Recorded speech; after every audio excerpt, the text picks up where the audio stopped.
Assalamualaikum warahmatullahi wabarakatuh. Alhamdulillah rabbil alamin, wassalatu wassalamu ala asyrafil anbiya wal mursalin nabiyyina Muhammadin wa ala alihi wa sahbihi ajma'in. Amma ba'd.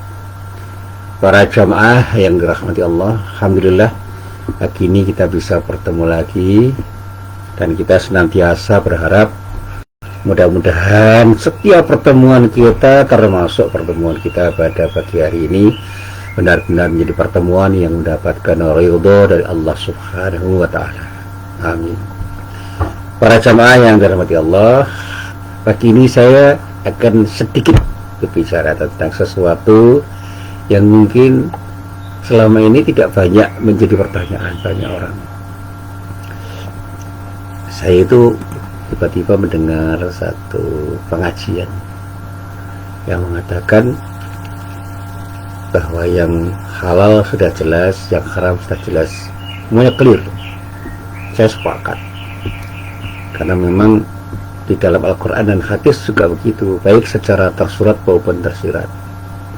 Yang diharamkan jelas dan yang halalkan juga jelas. Tetapi kenyataannya memang banyak di antara haram dan halal itu kita hadapi. Ada sesuatu yang disebut dengan mustabihat, sesuatu yang dilakukan,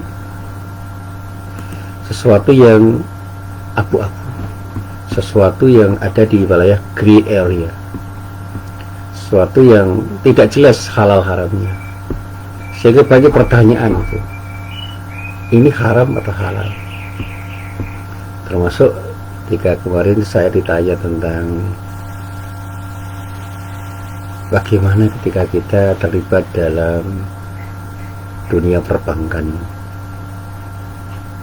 Ya, dalam dunia perbankan itu ada sesuatu yang sampai saat ini masih menjadi polemik, yaitu tentang riba.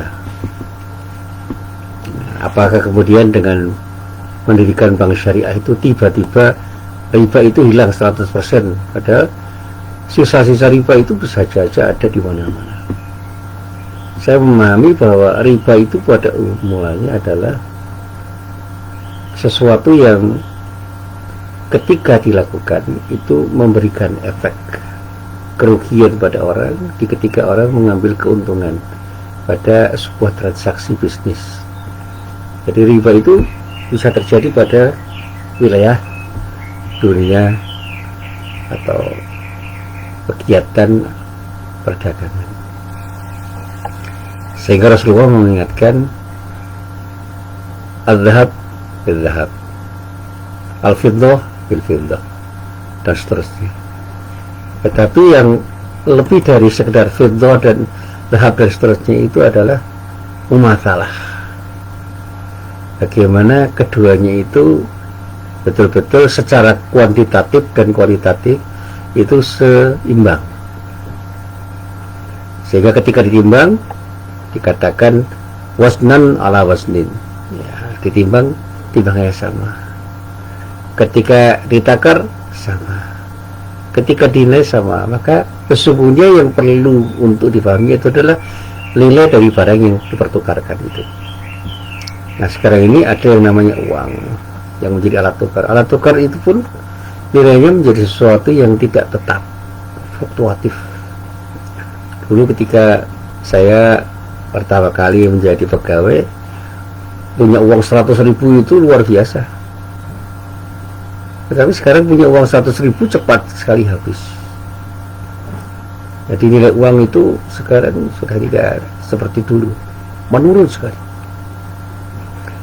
Uang 100.000 dibawa ke pasar dapat banyak, kan cuma dapat apa?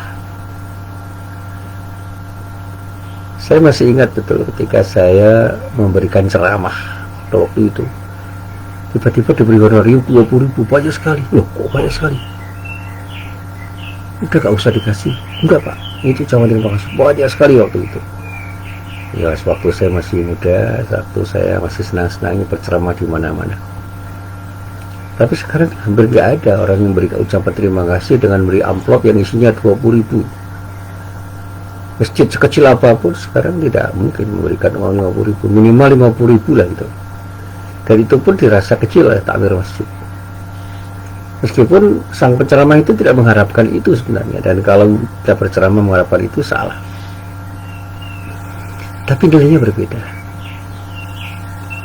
Nah, termasuk di dalamnya ketika saya berbicara tentang masalah-masalah yang terkait dengan utang piutang. Nah, Rasulullah dulu mencela orang yang berutang itu, yang memberikan persyaratan tambahan pengembalian. Dicela betul. Dan bahkan pamannya sendiri juga diminta untuk tidak melakukannya. Tapi sekarang yang namanya bunga dengan berbagai macam istilahnya itu ada, sehingga setiap orang yang berutang itu selalu mengembalikan dengan tambahan-tambahan tertentu, kecuali kalau kita bicara tentang qard hasan. Dan nilainya sedikit sekali pinjaman dengan qard hasan itu. Saya punya kelompok yang memberikan qard hasan itu, karena saya punya modal beberapa puluh juta, lalu saya berikan kepada siapapun yang membutuhkan, dan tidak perlu mereka menambah sesuatu yang mereka kembalikan, tidak perlu. Tapi sedekah dari siapapun akan saya terima. Ternyata mereka yang meminjam itu tanpa diminta memberikan tambahan, yang perlu Pak, ini pengembaliannya, dan yang ini jangan ditolak, ini bukan tambahan, tetapi itu sedekah saya karena saya telah beruntung ketika menggunakan uang yang Bapak berikan kepada saya. Loh, kok banyak sekali? Tidak banyak, Pak, karena keuntungan saya lebih banyak dari itu ya. Dan inilah yang selalu saya sampaikan. Nah, para jamaah yang dirahmati Allah, dari sinilah kemudian saya katakan, sekarang pertimbangan orang itu adalah pertimbangan tentang maslahat dan madarat. Banyak orang yang berinteraksi dengan siapapun itu, ternyata interaksinya itu berdampak positif. Itu yang harus dilakukan selama tidak bertentangan dengan prinsip Al-Quran dan Sunnah. Tetapi apapun yang ketika kita lakukan ternyata bertentangan dengan prinsip Al-Quran dan Sunnah, tinggalkan.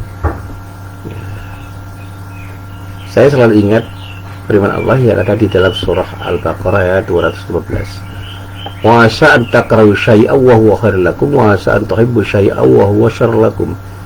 Boleh jadi kamu benci sesuatu, padahal sesuatu yang kamu benci itu baik bagimu, dan boleh jadi kamu menyukai sesuatu pada sesuatu yang kamu suka itu buruk bagimu. Nah, ketika kita berbuat sesuatu jangan karena suka tidak suka, tetapi apa yang telah disyariatkan oleh Allah dan merupakan perintah, laksanakan, yang dilarang ditinggalkan. Sehingga maslahat itu harus dilihat dari sejauh mana apa yang kita lakukan itu tidak berseberangan dengan prinsip syariat, kemudian membawa manfaat, yang manfaat itu juga tidak berseberangan dengan prinsip syariat. Dan ketika sesuatu itu bermuara pada madarat, tinggalkan, karena madarat sekecil apapun tidak boleh kita lakukan, termasuk ketika kita transaksi dengan setiap orang. Seseorang mungkin punya kriteria sendiri dalam menentukan apakah sesuatu itu bermaslahat atau tidak, tapi kita harus tahu bahwa ada maslahah ammah, ada maslahah khasah, ada masalah umum dan masalah khusus yang perlu kita pertimbangkan. Endingnya para jamaah yang wah, apa yang digambarkan oleh Rasulullah tentang bagaimana kita itu harus memberi maslahat dan jangan sampai memberi mudarat kepada siapapun termasuk dari kita, itu harus betul-betul selaras dengan prinsip syariah. Bagaimana kemampuan kita untuk memberi itu kita lakukan untuk sesuatu yang bermanfaat pada siapapun termasuk dari kita, untuk kepentingan dunia dan akhirat. Demikian juga jangan sampai kita memberikan sesuatu yang punya peluang untuk mendapatkan memberikan mudarat pada siapapun untuk kepentingan dunia dan akhirat. Dan yang terakhir saya katakan, pada akhirnya semua akan kembali kepada apa pada hatinya. Istafta qalbak, tanyakan pada hatimu. Boleh jadi ketapan kita untuk mengatakan sesuatu atau memberikan sesuatu itu bermanfaat, tapi pada hati kita mengatakan tidak. Tetapi sebaliknya juga begitu, barangkali sesuatu itu bermudarat tapi hati kita mengatakan tidak. Ayo kita pertimbangkan dengan hati nurani kita, mari kita bangun kemanfaatan yang sebaik-baiknya untuk siapapun dimanapun kapanpun, dan cegah kemudaratan untuk siapapun dimanapun kapanpun ketika kita berinteraksi di dunia ini. Inilah apa yang bisa saya sampaikan dalam kesempatan kultum pada pagi hari ini, karena saya punya acara dengan para tamu yang mau bertemu dengan saya. Untuk ini saya minta maaf, baru saya akhiri pertemuan saya pada pagi hari ini. Billahi taufiq wal hidayah. Assalamualaikum warahmatullahi wabarakatuh.